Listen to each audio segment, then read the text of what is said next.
tushuninglar jon ukalar, mashina meni tirishlik qilayotgan, mashina meni yurgan birodarlar tushuninglar. Qilgan har bitta nojo'ya ishinglar rizqinglarga, sog'liginglarga primo aloqasi bor.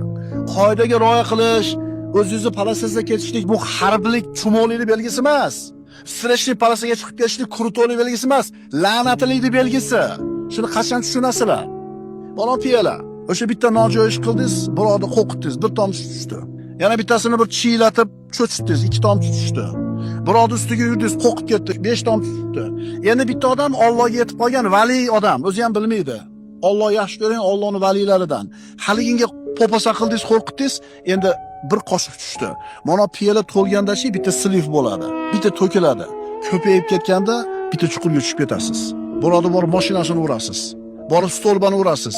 Qayoqdan keldi bu musibat? Sen o'zing so'rab olding bu musibatni. Tushuninglar jon ukalar, mashina minayotganda Allohdan qo'rqinglar.